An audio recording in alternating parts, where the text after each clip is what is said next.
Well, good afternoon, good people. Mark Holmes here. And as always, I want to say thank you all for watching, commenting, subscribing, and being part of the Joe Boo Sports Report. Without you guys, as well as you ladies, you know that this literally does not work. Hope everybody's having a great day. Today will be a great day to get Micah Parsons taken care of. Terry McLaurin, he got paid. The brother got $32 million. Oh, shit! Oh, shit! And we're still dealing with the Dallas Cowboys and their situation. Now, let me ask you, I don't want to start some shit because this is actually about Jerry Jones and what he's doing and whether or not the Cowboys will get a deal done. We are the joke of the NFL right now. Let's be clear here. We are the big laughing stock of the NFL. And I'm going to ask a real question here because the deal that Terry McLaurin signed, up to $96 million. It's a $32 million a year deal, okay? $32 million a year. Now, my question to you is, do you look at Terry McLaurin and say he's the same as A.J. Brown? I'm asking for a friend. Do you look at that and say that those two guys are comparable? Because that's where the pay is. I mean, honestly, I think I would take A.J. Brown myself. A.J. Brown, they had about the same amount of yardage last year with Terry McLaurin having 4 more games. Now, I will give you that McLaurin had 13 TD catches versus A.J. Brown's 7. But I will say that the Eagles, they were more of a run-heavy team. And you didn't have, let's be clear here. You got Saquon who's running it into the end zone. You're not doing the passing TDs. But when you start thinking about A.J. Brown, he's a bit younger. How old is A.J.? I'm not sure, but I think he's a few years younger than Terry McLaurin. And I think he's just a better receiver. But yet they're getting the same amount of pay. And that is because the value goes up. And the crazy thing here is if we actually look at the compensation for wide receivers, you have Jamar Chase at 40 and a quarter million a year, Justin Jefferson at 35. It's a big jump from there. 34 for CD, DK Metcalf, 33, Garrett Wilson at 32 and a half, and A.J. Brown and Terry McLaurin tied at 6 at 32. The numbers continue to go up and escalate. It's kind of crazy because right now we're sitting here looking at $40 and a quarter million for wide receivers. At the beginning of last offseason, the highest paid wide receiver was Tyreek Hill at 30. And right now, Tyreek Hill is tied for 9th. There are 10 guys that are paid the same or higher than he is in just 1 year. So you understand that the ceiling a year and a half ago was 30 million. The ceiling now is 40 and a quarter. And this is the reason why with Micah Parsons, you look at it and say, I don't think I want a 5-year deal.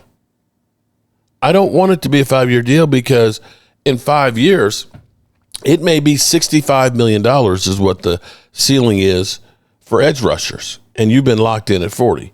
But be that as it may, my question here is, did Jerry Jones insult Mama Parsons? We have the audio of what happened when Jerry saw Mama Parsons. Let's listen to here. Yeah. Thank you. Now, Michael, why aren't you out there playing? You act like you want some money or something. Get a picture here. Micah, why weren't you on the field? You look like you're trying to get some money or something. So how do we take that? Mama Parsons laughing it up? Jerry Jones laughing it up? Was that this is nothing personal. We love you. It's just I got to do this because that's what I do. Now, a lot of people think that Micah Parsons won't be signed. I, for one, have said over and over again, this is just how the Cowboys do it. The thing is the Cowboys have cried wolf so many times. Jerry has to take it up to another level to get it to be believable. Last year was CeeDee Lamb. We had the whole thing. CeeDee Lamb, in Miami, not being here, working out and everything else, and sending cryptic messages through his Instagram and things like that. The Cowboys, Jerry Jones literally said, I'm in no rush to sign CeeDee Lamb. I need to see more leaves fall off the tree. Okay, so we've seen that. We've all gone through here going to training camp. Yeah, well, that's just how it is. All you got to do is wait for Jerry, and it's going to happen, right? And then all of a sudden, he says, okay, I got to make it more believable. Let's listen to 105.3 The Fan before we get out of here. My guess, as things stand today, with more and more that comes out, is Micah told Jerry, let's talk. Micah went in. They laid out parameters. Micah went home, came back another day with his adjustments. And in that time, RJ, I believe, as Jerry, I believe Jerry Jones believed, and I totally support him, that Micah left, called his agent, got the adjustments, went over it, go back in with this. And Jerry assumed that. So this whole thing of not including the agent, what Jerry's trying to say is, yo, man, I didn't hold him hostage. He can go to the bathroom and cheat like an SAT course and get on his phone or text his lawyers and advisors, or when he went home before coming back, I just naturally assume he talked to his agent, and this is their list of demands. Again. And we agreed to it. We want to send it over. Mulligetta said, thanks, but no thanks. And now here we are. Here we are. That's my puzzle piecing together of where we are. Look, is it petty?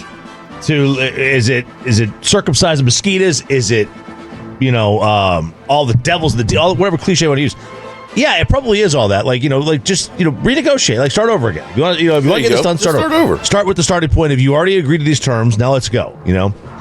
Get back on the phone with everybody. But who are you saying that to? Well, I mean, if Jerry's unwilling to renegotiate from the start because he feels like, hey, I've already negotiated this. Right. All right. Look, your job is to get the contract done. I get what you're saying, Jerry. And then from the other standpoint of if your players agree to this, you're the agent. You're working for him. He's not working for you. Just get it done. This should not be that difficult. But it'll get done at 6:02 on Thursday. I'm still leaning towards it getting done before the Eagles. That's where I stand. That night. Oh, I don't know. I'm saying 6:02 p.m. Oh, 6:02 p.m. on Thursday night. Yeah. During the middle of Football Night in America pregame show. Well, that's what Dak did. Yep. I think Micah. Yeah, I agree with that. And here's the thing. Can't stand it anymore. Oh, wrong one. I've got to get out of here. I've got to get out of here. Can't stand it anymore. I've got to get out of here. I'm sorry. I'm sorry. I don't have to get out of here. Okay. I'm just messing up all the way around. I think it'll all get done, that this is drama for your mama, and of course Jerry Jones is trying to steal any thunder he can from the Eagles and having the Super Bowl ceremony. And so what better way to do that is to get a shot of adrenaline for Micah Parsons' deal being done before the game. And that's the way we roll with the Cowboys, Jerry Jones, the modern snake oil salesman, P.T. Barnum. There's a sucker born every minute. It's just the way it is. But I'd like to hear your thoughts. Did Jerry Jones insult Micah Parsons' mom? You tell me. And let's try that one more time. Let's see if I can get it right this time. I got to get out. I can't even. How is it? It kept coming up. There we go. It kept coming up. And now I couldn't find it. Can't stand it anymore. I've got to get out of here. I've got to get out of here. Calm down. Get a hold of yourself. Stewardess, please let me handle this. I've got to get Calm down. Now get back to your seat. I'll take care of this. Calm down. Calm down. Get a hold of yourself. Doctor, you're one on the phone. Everything's going to be all right. Please. Sister, please, I'll handle this. I've got to get